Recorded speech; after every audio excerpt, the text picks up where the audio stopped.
What is going on, everybody? On here, and I want to spend a little bit of time talking about Chaos Rising. Pre-release is coming up next weekend, and quite honestly, we're like 14 days away, which is absolutely crazy because it feels like Perfect Order just came out, and it feels like we just got the first wave of booster bundles for Ascended Heroes. But well, I guess we did do that. So I want to talk through the set, and I'm not gonna do the math on the expected value of the boxes, etc. Because quite honestly, it looks very, very similar and almost identical to another set that we just had recently. And by that I mean it's a top-heavy set. There's not a whole lot of value outside of what I would deem the top chase card, which is obviously the Mega Greninja and the Mega Greninja Gold card. But again, it looks very, very similar to Inferno X, and we'll look at that in a second. But I want to talk about Perfect Order, and obviously these are the Japanese cards on TCG Player, but I want to walk through these real quick because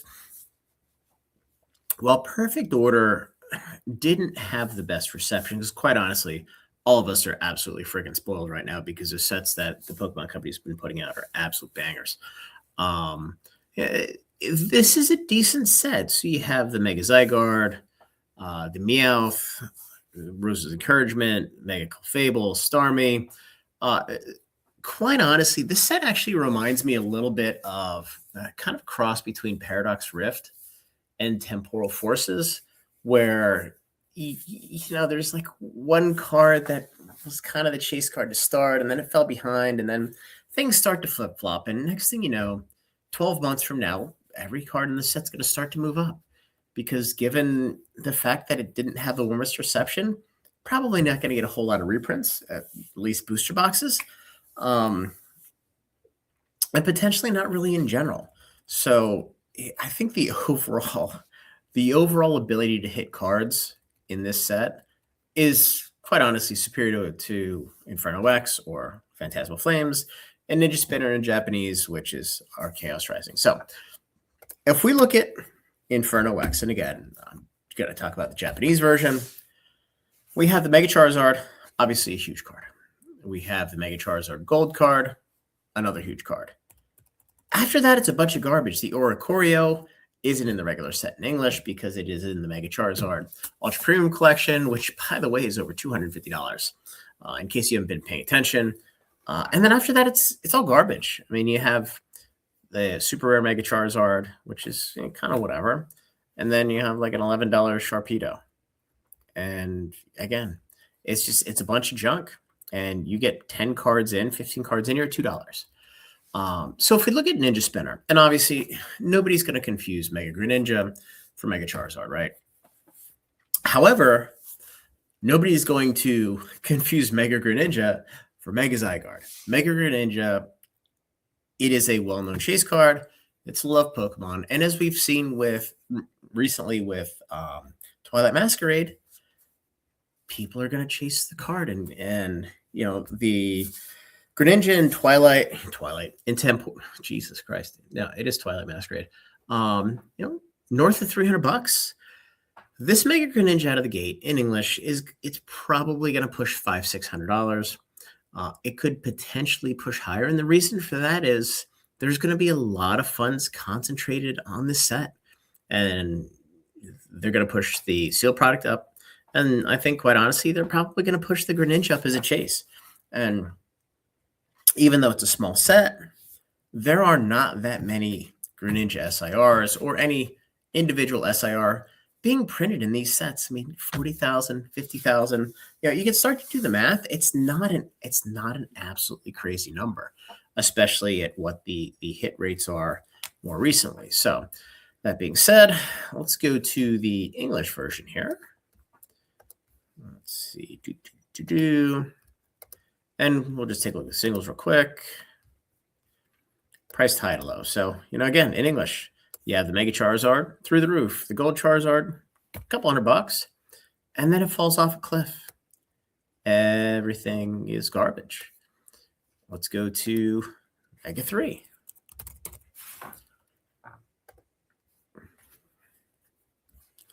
Oop. I got to click off the other guy here.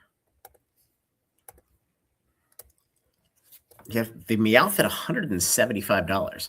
And this is what I'm saying when people right now, they are looking at cards to buy in the set, whether you want to call it manipulate or whether you want to call it front run or have some fun, or, this is going to be the card. So everybody piles on and buys it.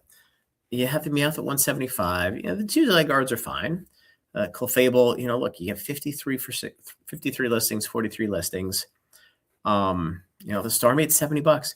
There's 1, 2, 3, 4, 5, 6 chase cards over $70, which is something that Phantasmal doesn't have. So if we go to, and we probably can't get this for singles, Chaos Rising, we can't.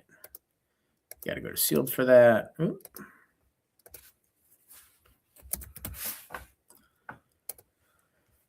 And I want to talk about sealed product here very quickly. Let's get at it. Singles, okay. Just sealed. And I want to pull in Phantasmal also. So I want to get both of these. Okay.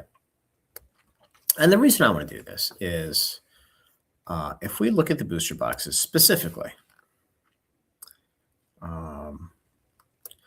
Phantasmal Flames booster boxes are what, $450, $460 right now, which is absolutely insane. And there's still a decent amount selling, but it's not absolutely crazy. You're almost pushing $500 there.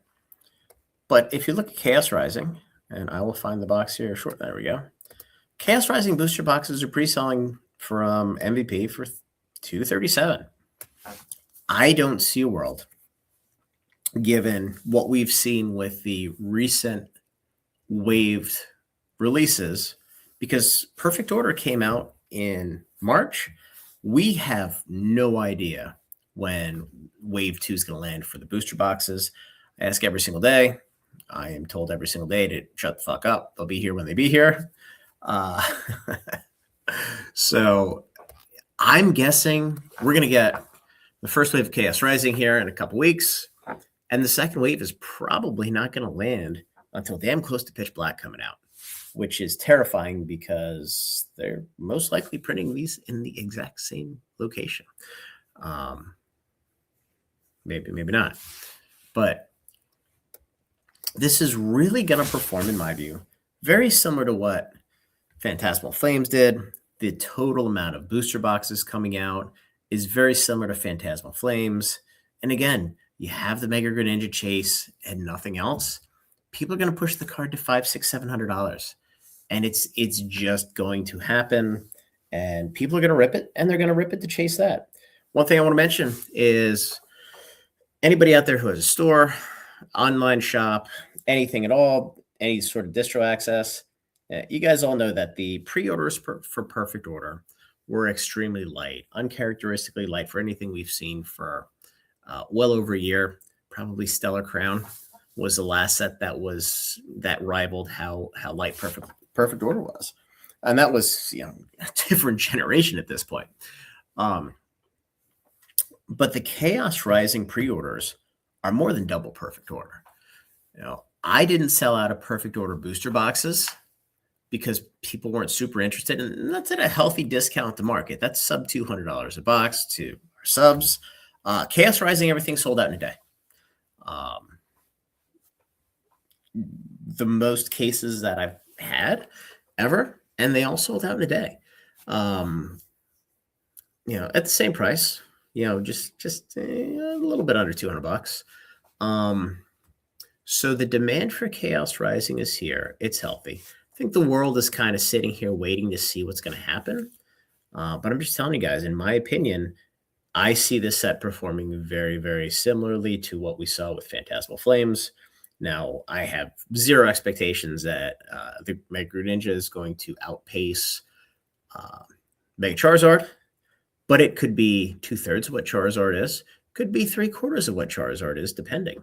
And depending on the reception of Pitch Black, if there's any chase cards in there or not, there could be a lot of folks that just continue to rip Chaos Rising because it's sandwiched with two sets. that don't have any big dollar chases. Now, again, we just went through perfect order. Again, 6-7 cards over $70. Uh, if you're looking for value in ripping packs, that is far better than Phantasmal Flames or what Chaos Rising is ever going to be. But again, people don't look for value. They look for the absolute home run because we live in a gambler society. So that being said, I saw some rumblings that there's going to be some 30th anniversary Japanese stuff released tomorrow. I do want to remind everybody, since we are at the end of the video, the last anniversary set, the packs were 5 cards, 4 cards plus a code card. Not saying that's going to happen this time, but just keep in mind. And there have been some interesting theories about obviously the 3 sets here, at the very least, going into 30th anniversary, all mirror Legends EA. Super related, extremely related to the game. So, when it comes to chase cards or it comes to value, I wonder if they don't look to the game and they try to mirror something there. I don't play the games because, quite honestly, I don't have time. But that would be cool. That would be cool because, when 25th anniversary celebrations came out, there was just so damn much of it. There was so much of it ripped. The singles weren't worth shit. So the only way to combat that is, maybe they had some sort of hyper chase in there. Maybe it's just the same as celebrations, and 3 weeks in, the cards aren't worth shit. I don't know. I think it's a different world. It's going to be interesting to see what happens and go from there. But that being said, the Pokemon market's crazy. Senate Hero is an absolute home run. Prismatic Evolutions, there's some value there right now compared to everything else. So anyway, guys, like the video, subscribe to the channel, join the Discord, and we'll probably talk tomorrow. Maybe talk a little Magic.